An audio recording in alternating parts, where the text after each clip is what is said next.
Hi, everyone. This is Adam Elio Berkowitz from Breaking Israel News. I'm here with Mordechai Ben Avraham, who has a very interesting personal story, which I think gives him a very powerful insight into the racial tensions in America. So, Mordechai, first, please tell us a little bit about yourself. Yeah, my name is Mordechai Ben Avraham. I've been living in Jerusalem for the last 4 years. I was originally born in Springfield, Ohio, but I moved to Los Angeles at the age of 2. My parents grew up in like Christian households, but like in the 70s got very much into like Sufism and other type of like mystical type of, outlooks on religion and life and those types of things. And eventually we got involved into the Kabbalah Center in Los Angeles. And that we were there for like almost like several years or whatnot, almost 10 years. And after that, I converted. While growing up in Los Angeles, I grew up, my mom's a professor at a university in Los Angeles. My dad had an insurance company growing up.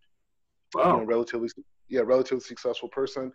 And he sold it. He's retired now. But I eventually got into the entertainment business, mostly from the finance standpoint. So I was like an executive producer. I worked at Warner Brothers for years. I worked at Electives, worked with, TV networks, just all across the board, but mostly from the, creative finance world. And around 2013, after a few years of working on converting to Judaism, once I left the Kabbalah Center, I finished my conversion, and I didn't want to really do so much entertainment stuff anymore after that. I just felt like such a different person. I wanted to do different things. I wanted to promote ideas and concepts. I mean, even though I was doing that in the entertainment space, but things that I felt were more impactful, more of a world responsibility. So I got involved into politics in 2015. I became chairman of Jewish outreach for the California Republican Assembly. And wow. Yeah. And then in 2016, I ran for U.S. Congress in Los Angeles, and I was a Republican nominee. I'm sorry, you're cut. You're cut out for a second. Obviously, someone's calling up top. Obviously, I was decimated, and after that, some of the rabbis in my community came to me and said, like, hey, like I was volunteering doing outreach. I was involved with my rabbi's shul in Los Angeles was Dot Torah.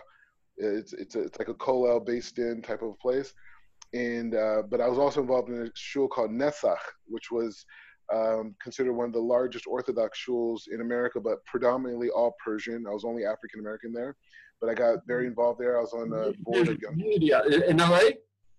Yeah, it's a lovely community. I've heard a lot of amazing things about that community. Amazing community. Before I converted, I was involved in the community while I was going through the Geros project, and everyone treated me like family. Afterwards, it was even better. And I was actually probably, no one's ever talked about it, I was probably the only African American to ever be on the board of young professionals there, and was involved a lot. And I was doing outreach. And so some of the rabbis after my congressional campaign came to me and says, hey, you're doing some outreach stuff, working with Jewish kids in high schools, like Beverly Hills High, a lot of Persian kids. Why don't you go to Yeshiva for a little while and learn a little bit? And they went to Or Sameach. They're alumni of Or Sameach. And so they worked it out for me to come to Or Sameach. And when I came here, I just like fell in love with Jerusalem. I felt like the yeshivas, their method of learning and teaching goes all the way back to like Chaim Volozhiner, but but still they have a very academic approach to Torah learning. And so that academic approach, was like opened up all Jewish literature. And for the last, thousands of years, obviously it's a lot of Gemara and Mishnah and those types of things. But I realized that this was the information that I was yearning to put into the world. And so, I'm sorry, how long have you been learning? How long have I what? How long have you been learning? 4 years. Whoa, dude, you're serious. That's... Yeah, I know. Yeah, I got a bachelor's in, go ahead. No, I'm blown away. That's serious learning. Yeah, every day, like full-time learning, and like day in and day out. But I got a bachelor's in Talmudic law, and then now I'm finishing up a smicha in Basa B'chala, which is like, laws of kashrut and that type of stuff. But basically, I just want to empower the world and empower people and inspire people, Jewish and non-Jewish, with our holy traditions and the words of God through Moshe Rabbeinu in our Torah. And I feel like that's the way I'm supposed to affect the world and ultimately change myself to be the ultimate version of who I'm supposed to be. It's you're rock solid in a lot of different directions. That's really impressive. So you've been in Israel, you said 8 years? 4 years? 4 years. 4. Yeah, since 2016. So I'm going to ask a question straight out. And it's something that I ask all of my friends or people of color, black or whatever color, whatever ethnicity. How would you compare racism in America versus racism in Israel, your experience of it? The thing is, it's a good question. The thing is, another part I didn't mention, I've been living in Meir Sharim for, I don't know, since I've been living here. Like between Meir Sharim and Beis Israel, which is like a slither between each other. And, I would say like there's a big difference, like my mom grew up in Mississippi, and, like it's a story about my grandfather. My grandfather, on my mother's side, his name was Fred Gully. And there was a story that I heard growing up that like one day, he was working, and this is back when like black people didn't, have, very little education or whatnot. Or actually my great-grandfather, my mom's mother's father. And he was in Meridian, Mississippi. Anyways, he got shot just walking on someone's lawn coming home from work one day. And it was a white man, and he shot him with a shotgun because he just didn't like the fact that he was on his lawn. The guy never got arrested or anything like that. But my grandfather had to go to the hospital. My great-grandfather had to go to the hospital. And in the hospital, there was a big, that so happened that weekend, there was a big medical conference. And one of the surgeons that were in the hospital said, like, yeah, this man, he got shot in the heart with a shotgun. He has all these pebbles, they have these little pebbles in his heart or whatnot. So one of the doctors who was at the top heart surgeon in the United States just happened to be there, and he came down to perform surgery on my grandfather, and he lived. So there's a start where there was racism, where someone got shot. And then there was another part where a person from another race, also a white person, saved his life. So that's how I kind of grew up with my understanding. I never heard my parents talk about racism or use race as an excuse or anything like that. I mean, my mom was very much into social justice, but it was never from a place of racism as it was, fixing inequalities. And so I think, coming to Israel, I would say that I wouldn't say the racism, there's cultural differences here in Israel. You know what I mean? It's like a melting pot of people. You got people from Europe, you have people from Iran, people from Iraq, people from places even in Asia, people in India, people from different parts. And within that, you have Hasidim, you have Mizrahi, you have Litvish, you have all these different dynamics. And then on top of it, you have a state that's kind of like more of a bureaucracy where people have to lobby for money, government assistance in different areas. And much of that shapes the life of Israeli society. So within that, you can have people that are maybe, slighted, or maybe you can even use the language of being like discriminated against or whatever, but I wouldn't call it the racism that existed in America. You know what I mean? I would say it's more from a frame of cultural differences. Everyone's here is Jewish. You know what I'm saying? Like, so it's not. That's the common denominator. So we're all in it together. And once you accept that, the main thing is not the outside. The main thing that you were at Mount Sinai with me. I remember you from there. And that's it. And anyone who gets all wrapped up in the covering, well, they're missing the main point. So, yeah, and chances are they're not so connected to the Torah, right? Like I live in Meir Sharim, and this place is considered to a lot of people like, how could you live in this whole thing? I have Hasidim all around me. Like everyone, the more religious people are, from my experience, once they know that you're in with them, you know what I mean? It's not like you could just walk off the street and whatever, but people have seen me living here. They see me wake up every morning with a Gemara in my hand. They see me come home late at night.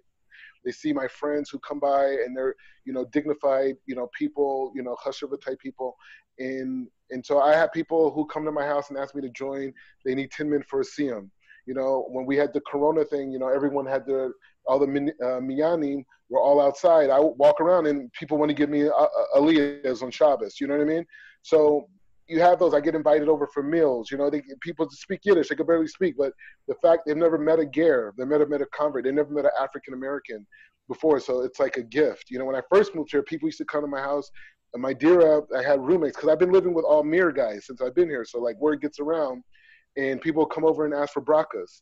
But then you may have that guy who doesn't want to talk to you, or the kids who may look at you kind of weird and those types of things. But that's not racism. What my grandparents experienced in America was hatred. Like I said in the I-21 network interview, they had lynching parties. Like you see, like there's excessive force. You could argue here sometimes with the police and the military and those types of things, but it's not exclusive to Ethiopians. I live in Mir Sharim. They have the same complaints over here too. You know what I mean? So it's a different atmosphere. And I love being in Israel because I'm Jewish. And it is this connection to this power and this koach of this land that we live in, and how it changes a person's heart and how it changes individuals. And you learn things about yourself that you never knew existed. I'm not the person now than I was. You become more what Hashem wants you to be. Exactly. Exactly. And it may take you lifetimes outside of Israel to get to that place. And so, there's cultural differences and there are people who could be jerks, but that doesn't make them racist. That guy, he's a jerk. He may be a jerk to me. He's a jerk to the next guy too. You know what I mean? Like that's who he is, So, that's that. But Israel's a place. It's a work in progress. People are still learning about each other. And if you look at the melting pot of Israel, and you see how much social progression that has happened, even in the last 40 years, it's phenomenal, and considering this is a nation of almost 100% immigrants. 100%. We all came from somewhere, and we all came together here. Yeah. And it works because we're all Jewish. And that's it. And I'm very much in the Litvish, Haredi world, but I have friends who are modern Orthodox, and, I have friends that even people that aren't religious, at all, but it's a certain kindness with a Jewish heart, and there's a certain unity that exists here, and it's a tremendous place. And I would just say to any Jew that's not in Israel right now, that's in America, I would just say that you're missing out. And is it a difficult place to live? If you're comparing it to American standards, 100%. But if you're comparing it to actualization of who you are as a human being, and your relationship with your wife, your relationship with your children, and in a family setting, and you put all that together, you have one life, and being here and being amongst the Jewish people is the greatest gift. Being here on Shabbos, here in Shabbat, is amazing. I get it. You can make more money in the States, but it's life is not where I grew up in the suburbs. You're not. I think the area I lived in was one of the 7th most affluent areas in America, or at least at the time, and we had the 2nd highest drug rate in the state of California, and the high majority of the school was Jewish, but none of them were observant, or if they were, I wasn't able to connect to that. So what's your take on what's going on in America? There's a lot of race riots. And I've been in Israel for a very long time, so I'm kind of disconnected. I was born in 1961, and to be very honest, my gut reaction is we lived through civil rights. Yes, there are racists, but America is not, I didn't think America was a racist place. We all look at the racists and go, he's wrong, he's an idiot, so we're not going to deal with it because racism is wrong. I thought we all agreed about that. And now we're seeing the country being torn apart by claims of racism. First of all, I'm open to hearing you say yes, there is racism, and I'd like to know where these riots are coming from and where the explosion is coming from. Well, like a lot of times, like, I mean, I'm a conservative. I believe in family values. I believe in smaller government. I believe in entrepreneurship. I believe in these things. And a lot of times you hear conservatives say, or the mantra now is like, hey, where's the racism at? We had a Barack Obama. You have black young kids who are like rap artists that are now billionaires, like, where's the racism? But I would say that, it's not, you got to look at the context of how everything was set. Like, for example, like, African Americans didn't create the concept of welfare, right? That's not something that they came up with in design. African Americans didn't come up with the prison industrial complex, prisons for profit. African Americans didn't bring drugs into their communities. They didn't go and lobby in Congress to have lax borders, for drugs to be able to come in and create a culture of addiction that led to a criminal culture that, fueled the prison industrial complex. So there's a lot of factors. And then also, like, with economics, African Americans up until like very recent, weren't able to buy property in certain areas. You know what I mean? They were only able to buy property. They had an insular economy up until after, Jim Crow. So there was an economic inequality that did exist in America, and those settings have created a lot of what we see today. At the same time, we are at a place in America where we do have a tremendous amount of economic mobility. We have a place where the America, I feel, is caught up to the initial value system that the country was created on. And there is a tremendous opportunity. In the poorest African Americans, I think statistically, rank in the top 30 percentile in the world economy. You know what I mean? That's the poor of African Americans. So I think there is a confusion between making it a color-based issue. Like, my kippa's black. I mean, obviously my skin's not, but it's a difference between talking about color versus class, meaning that the people on the lower economic side of society are the ones who are struggling the most, whether you're black, white, or Hispanic. And I think a lot of that frustration from the white community is what propelled Donald Trump's base to, push him forward. And I think the frustration on the African American side is part of what you see with this whole Black Lives Matters movement.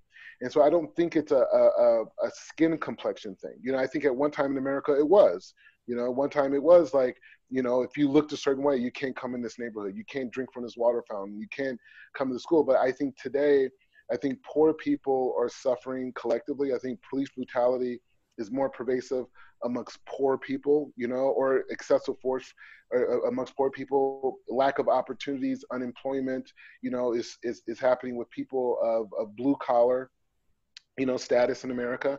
And so I think the distraction is us making it a color-based issue, because really it's a poor people's issue. And the biggest two factions who are suffering from that are rural whites and African Americans in urban inner cities. And they're essentially fighting against each other, or politically fighting, and they're not really dealing with the root issue, which is poverty. I have never heard that before. And you said a lot of very powerful things.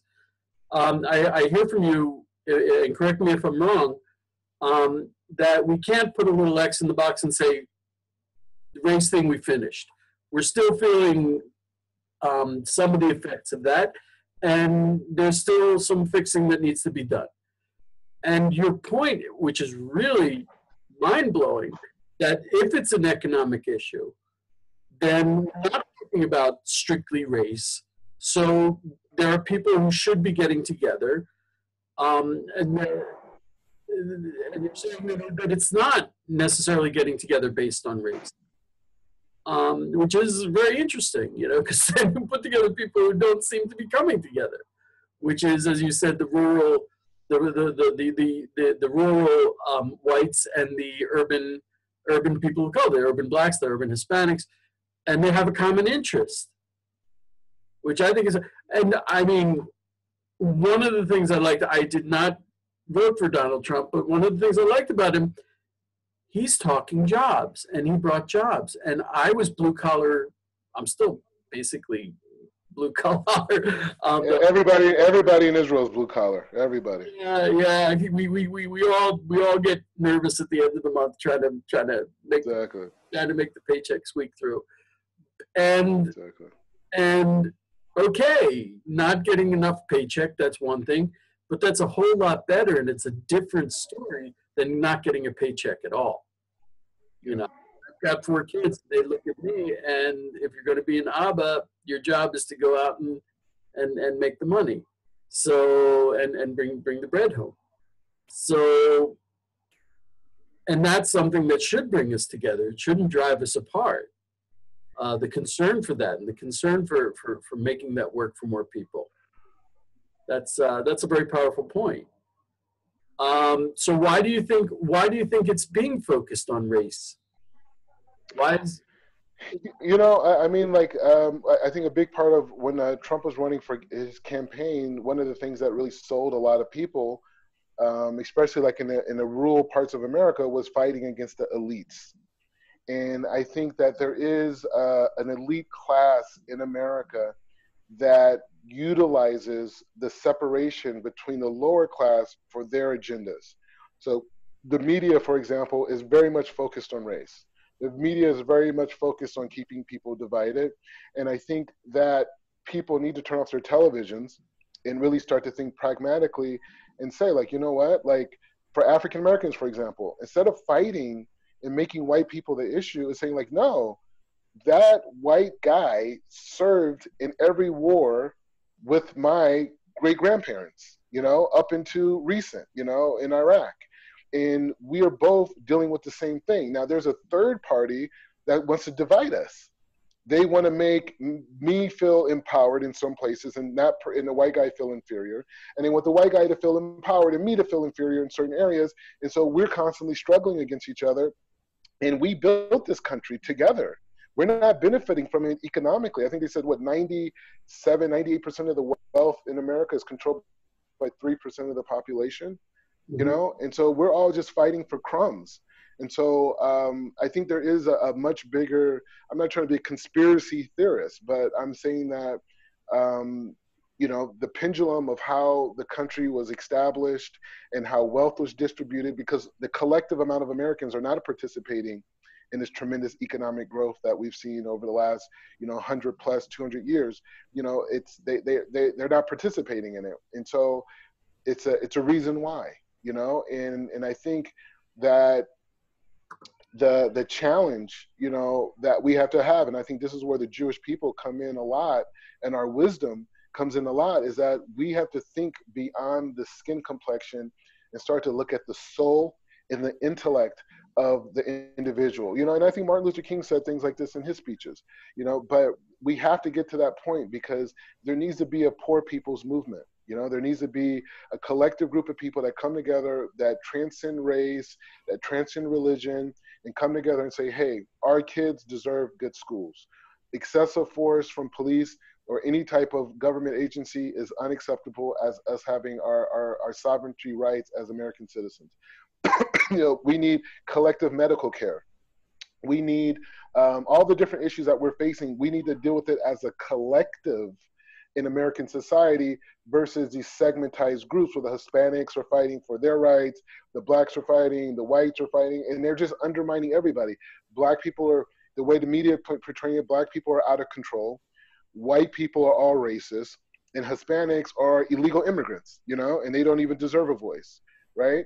But the reality is like when you talk about legislation and passing laws and policies and the transfer of wealth, that's going to come through numbers. And African Americans only represent 13% of the US population, maybe a little bit more, maybe a little bit less, but they don't have the numbers to make the changes. And that's why they're still marching against police brutality as they did, when you were in America, you know what I mean? And so it's the same march, it's the same rioting, You know, we saw it in Watts, we saw it in Harlem in the 1930s. You know, we've seen this, you know, but things are not going to change. And it's a lesson from Hashem that things are not going to change until we transcend the human system and connect to God's system, which is looking at the Selam Elohim of every single person, how we're all made in the image of God, and we all want to protect our children, and we all want this. So people are confused, you know, and there's a lack of leadership, you know, also. You're saying something very, very, very important and very, very powerful, which is one of the things that, one of the really nefarious underlying aspects of the riots in America is they're divisive. America is, you know, united we stand. And here you have these, and they're tearing down not only some symbols that, yes, aren't good symbols, but they're also tearing down things that bring us together. They're tearing down what's bringing us together, and they're dividing us. And so they're saying, oh, black cannot be with white because white is racist. And the solution will only come from joining together and working together on our common problems. To be really honest, so I'd like to ask you, give it to me straight. What's your take on BLM? Because Black Lives Matter is one of those things where yeah, because of the name, of course, Black Lives Matter. So if you say, I object to the movement of Black Lives Matter, people are like, oh, you're a racist, you don't think Black Lives Matter. No, I do, but I don't like the movement. I've heard that the movement, and I've seen signs that the movement is anti-Israel and perhaps even anti-Semitic. Yeah. And I'd like to hear your take on BLM and if any of that is true about them. Yeah, I wouldn't claim to be an expert on BLM, but I would just say, as growing up, you know, in an African American household and a family that still does believe in like social justice, and parents and grandparents who grew up in the South where there was a lot of racism, I think the movement of Black Lives Matters is something that African Americans have been saying since they left the plantation, you know, in America, and I think it's been a constant struggle. And it's not just an African American struggle; it's a minority struggle in general. Minorities all over the world, and the Jewish people have dealt with this, you know, since, you know, the times of the temple. You know what I mean? They've always been a minority and have had to suffer under oppression. Now, I would say, in terms of Black Lives Matters, it's like, you know, like when I look at what's going on, you know, here in the Teretz Israel versus what's going on in America, you have to ask the question. You have to say, like, well, you know, when you see these protests, how much of it is African Americans and how much is it now groups like Intifada and other organizations that have now attached themselves to that, you know? And I think a bigger issue is that, you know, a lot of people have used the Black narrative because it's so powerful. That's one of the things I learned by traveling around the world in different places, is that the Black narrative is America. It represents the actualization of the Constitution is realized through the African American struggle, you know, and the African American struggle for justice and equality, and holding America accountable to those words in our Constitution and our Declaration of Independence. And so when we go around the world, the way people understand America, the heart of America, is through the African American struggle, the African American voice. And so there's been groups all over the world. Like, you know, my mom told me when she was a kid, you know, there were the Marxists were there in Black neighborhoods, you know, giving out books, you know, giving classes and trying to teach young Black kids, you know, about communism and how it's a better way than American society. And look what American society is doing with you. You could fast track that to, you know, movements, you know, with a lot of Islamic radicalism. You know, they came over and they built masjids, and they recruited Black people and told them, like, hey, this is a better way for you. Look at what's going on in America and these things. And you saw that. And now you have all these different types of groups, you know, that are using the African American narrative, the Democratic Party, you know, other subdivision groups, that have, communist and Marxist agendas. They've attached themselves to that. But the average Black person that's living in what we would call the hood is not thinking about international politics. You know what I mean? They're not thinking about, going into someone else's neighborhood and tearing it apart. They just want more opportunities. They want to have they want to live the life they see on TV. You see a lot of, like even like these professional athletes now, like these young kids, posting stuff about, Hitler, and bring that. And there's also, even before the riots, the last year and a half, we've had 2 synagogue shootings, which were not perpetrated by Black Americans, but there was a shooting in Jersey City that targeted Jews that was perpetrated by Black people, by Black men and Black women, and it was, they were the Black Hebrews, which is a kind of problematic group on a lot of levels, but there was also very under-publicized. There were a lot of tensions between the Blacks and the Jews, which I find, I'm an old school hippie, and I remember, Martin Luther King was always surrounded by rabbis. It's something that Jews always took part in. The Jews and the Blacks have a lot in common. I know that there was always a lot of sympathy for the Black causes amongst the Jews, and so this division, especially this division. If someone wants to be racist against Jews, let them. But the divide between the Blacks and the Jews was especially painful to me. So I'm just wondering, it seems to be growing. Yeah. Well, the thing is, it's like, during the time of Herzl and Martin Luther King, that was a different era in Jewish life. That was Jews like immigrating into America, and they saw the horrors that the Black community was dealing with, and it was to their interest to support and to connect and help organize. But as Israel was established and as Israel grew, the narrative of the Jewish people have changed tremendously. And it's changed to a point that many Jews, even in America, don't understand Israel fully and don't understand the Israeli Jew. They don't understand having one of the most proficient militaries in the world. They don't understand having the 8th largest economy. They don't understand having a dollar, a shekel that's growing, insurmountably. They don't understand having a society that's creating some of the most innovative technological advancements maybe in human history in a society in a short amount of time. They don't understand that.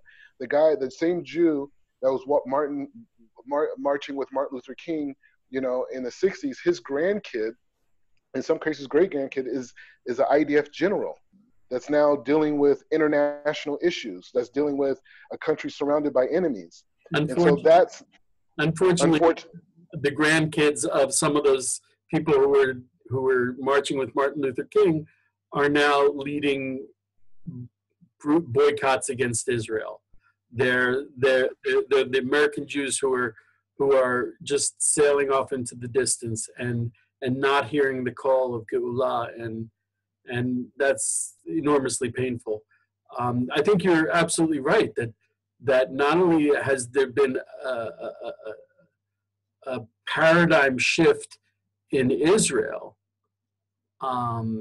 in so many ways, but there's also been a paradigm shift for Jews in America.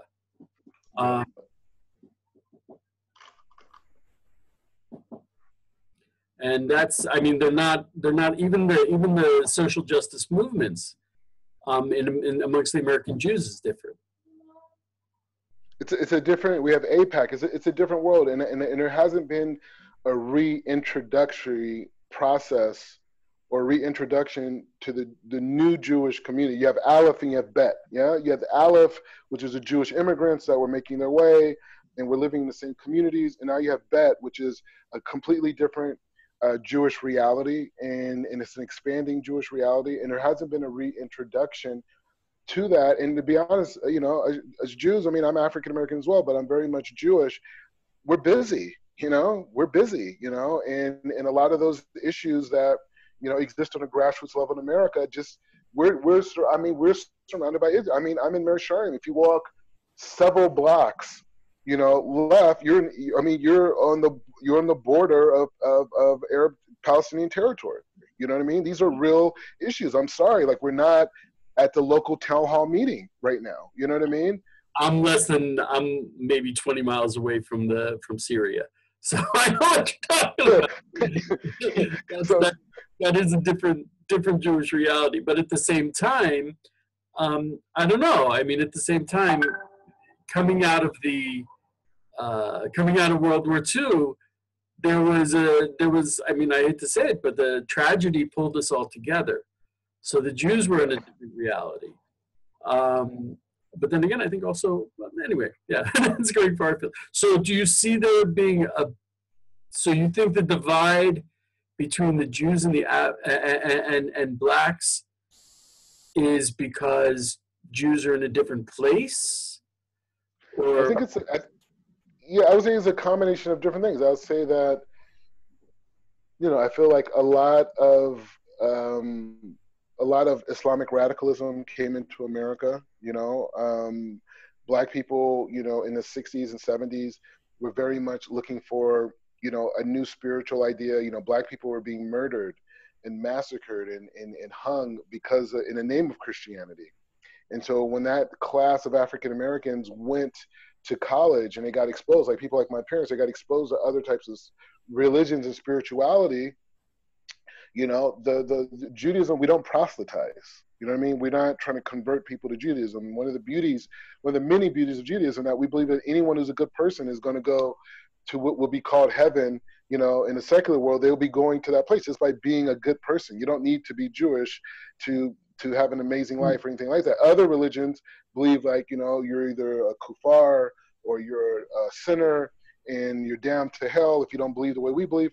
So we never were in a proselytizing mindset. So other people were, and they had their own political agendas. And African Americans are very innocent, on a lot of levels, and in some cases very gullible. We've been tricked by the American government many of times, and other groups have came in and capitalized on it. I mean, I haven't seen, too many of these Muslim countries making investments into the Black community, to improve their quality of life at all. But I do see the radicalization of African Americans and using them as cannon fodder, in the West to fulfill their agendas. And some of the, people that we hear about in the news, they're just being paid off by, people in the Middle East, like they're getting, like the people like Louis Farrakhan, like if you look up his story, Gaddafi was trying to give him like $1 billion to build a TV station in the United States to broadcast, hateful things about the Middle East, not on Black issues, not on the inequities, not on our suffering, not on our demise of our family, not of the forms of tyranny we've dealt with, other stuff, and so there's African American. There's a lot of that piggybacking, where, I mean, like I said, I'm an old school hippie, and I used to go out, and the social issues were very important to me. So now there are a lot of social issues that I would like to join in, and they've been hijacked by a lot of anti-Israel elements.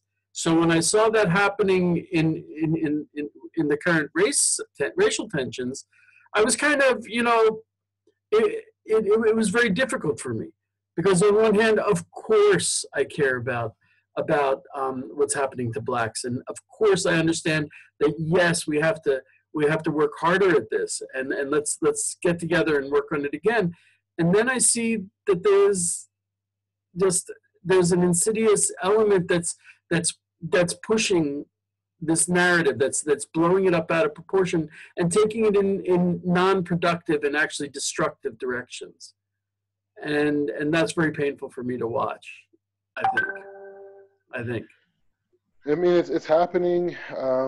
It's happening, but again, like, yeah, I just think we're in more of a position now, because we have Israel, and Israel has so many resources. We really can go back in those communities. And that's something that I'm really passionate about, is to organize, different, companies and organizations here in Israel, and being able to go back into some of the most impoverished areas in the United States and bring healthcare innovations, bring certain social technology efforts into these communities from Israel, and being able to have people in Israel, Israelis on the ground there, whether it's training or dealing with different medical issues there, and also lobbying for these Israeli startups that are dealing with issues in healthcare and issues in technology, to be able to lobby with local governments to be a part of the acquisition system of new ideas or new innovations to improve the communities,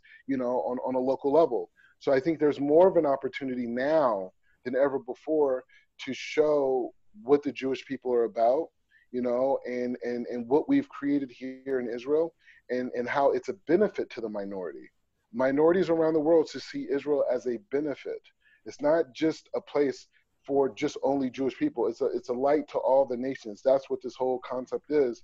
And so we have resources, but we have to reintroduce ourselves. We have to organize, and has to be an effort that we go into these communities that America has forgot about, that no one's thinking about, and go in those places and deal with the issues of diabetes and high blood pressure and other type of ailments and sicknesses, and deal with values also to reinforce the family values, which family values. But I'm just saying, mostly just from a technological.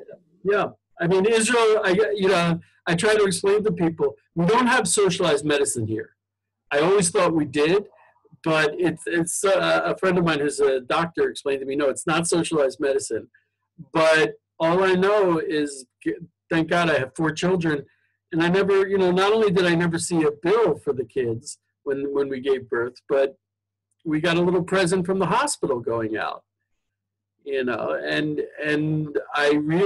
don't worry about medicine. I don't worry about medical problems, because it's Israel. However, medical bankruptcy is one of the most common forms of bankruptcy in America. And what you're saying is very powerful. You're saying we should be a light unto the nations. Israel should get involved and become a light and help guide America out there, which is beautiful, because America, and I think America and Israel are very bonded. We're allied on a very deep spiritual level. It's not just a matter of practicality of military.